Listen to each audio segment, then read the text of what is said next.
Semua imam-imam tarekat nih ya, Sidi Abdul Qadir Jilani, Abdul Hasan Syazili, Bahuddin Syah Naqsyabandi, semua mereka mengalami itu. Junaid Al-Baghdadi, Abu Yazid Al-Bustami, itu mereka, Al-Hakim At-Tirmizi, Al-Hallaj.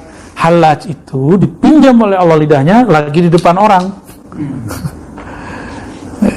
Di depan orang, bayangin coba. Karena di depan orang, kenalah dia hukum. Hukumnya apa? Dia melanggar hukum bahut. Kalau dibawa ke alam mal-malak, masuk mahkamah beliau. Tapi secara hakikat nggak ada salahnya. Jadi secara hakikat mereka benar, tapi secara syariat Muhammadiyah mereka dianggap menyalahi adab. Tapi salah mereka? Enggak juga. Ya itu skenario Allah udah. Ya, martir juga dia, syahid juga dia di situ. Kalau antum udah paham di sini, la tukaffir al-Hallaj. Jangan pernah sekali-kali merendahkan, mengkafirkan al-Hallaj.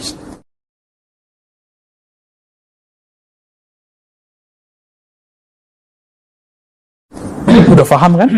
Termasuk Syekh Siti Jenar.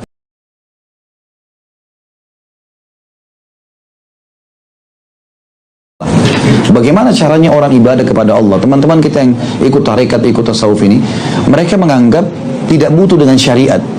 Kita belajar ma'rifat, belajar tentang Allah tanpa melalui syariat. Syariat untuk orang awam. Para sahabat belajar syariat, teman-teman sekalian. Bagaimana kita sampai pada tingkat ma'rifat memahami Allah tanpa syariat? Nggak mungkin itu. Mustahil. Bahkan mereka menyusun di setiap tarekat ada maqamatnya sendiri. Tarekat ini, tarekat ini, tarekat ini. Tarekat itu kan diambil dari kata-kata bahasa Arab tariqah, yang berarti jalan menuju mengenal Allah. Tapi maunya jalannya masing-masing sendiri. Makanya tarekat ini caranya beda, tarekat ini caranya beda. Padahal Islam tidak punya itu ya.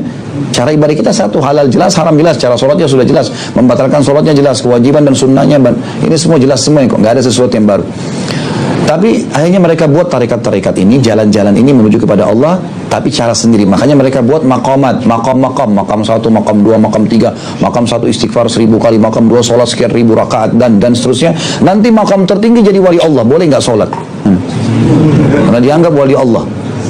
Ada di antara mereka yang mengatakan, saya baru pulang sholat dari Mekah. Ini aneh, sholat apa ini di Mekah? Orang baru sholat Jumat lalu dia bilang, saya baru pulang dari Mekah. Jumatnya Mekah belum loh, mundur 4 jam. Nah, kadang-kadang seperti itu ya. Jadi harusnya jangan sampai masuk dalam hal-hal yang syubhat yang bisa memasukkan kita pada hal-hal yang keliru ya. Maka ini Allahu alam caranya kita sampaikan apa adanya. Dan ada ceramah saya di YouTube tentang histori dan asal mula ilmu tasawuf dan ilmu tarekat ini.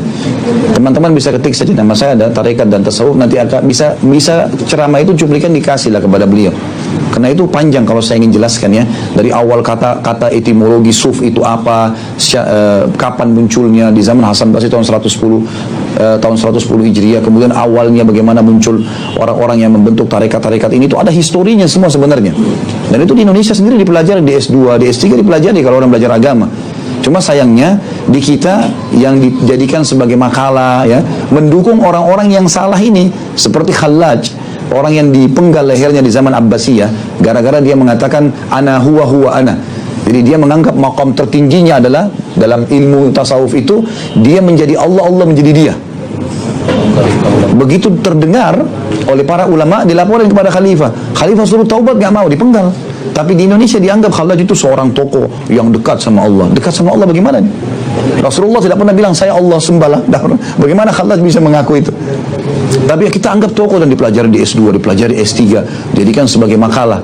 Saya waktu belajar S2 di Indonesia sempat ada pelajaran tasawuf. Dan yang paling kritis ke dosennya itu saya kemudian pada saat itu. Karena memang tokoh-tokoh ini semua dianggap tokoh dan harus mahasiswa buat makalah menokohkan orang itu. Gimana bisa ini?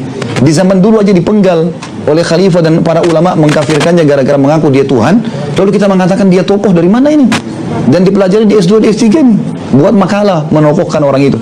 Dan mahasiswa yang datang sudah menjadi kayak semacam kebiasaan mahasiswa kita. kalau dia baru masuk di S2 misalnya atau di S3, ada makalah judul tertentu, orang tertentu, biografi orang. Dia tinggal cari orang-orang sebelum dia, angkatan sebelumnya, lalu tinggal diganti namanya.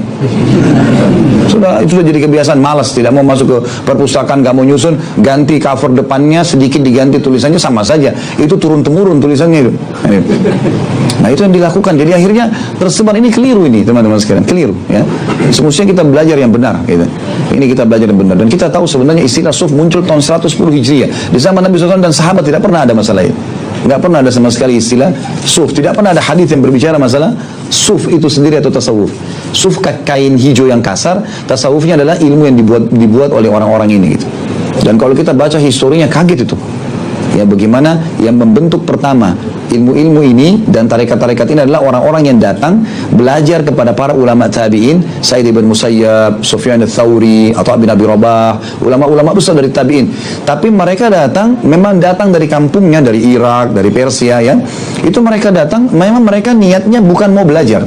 Mereka datang, mereka duduk 6 bulan, 5 bulan, kemudian pulang, lalu bilang, saya muridnya Sa'id bin Musayyab, saya muridnya Atha bin Abi Rabah. Oleh masyarakat ini ulama besar, ini muridnya, maka ditokohkanlah. Mulailah dia buka tarikat sendiri.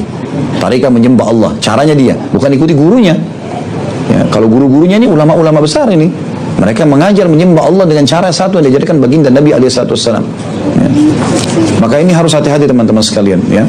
Kadang-kadang ada tarikat tertentu bangun tengah malam. Saya kira kan cuplikannya begitu. Lalu disuruh wirid tertentu. Lalu kayak orang kesurupan, teriak-teriak. Ya. Nggak pernah dalam Islam ini aneh-aneh. Kan itu. Islam nggak ada aneh-aneh teman-teman sekalian. Jelas kok ibadah kita. Jangan lakukan hal-hal yang membuat orang lain juga a priori dengan Islam. Ya, orang menganggap Islam itu tidak benar. Padahal sebenarnya tidak seperti itu.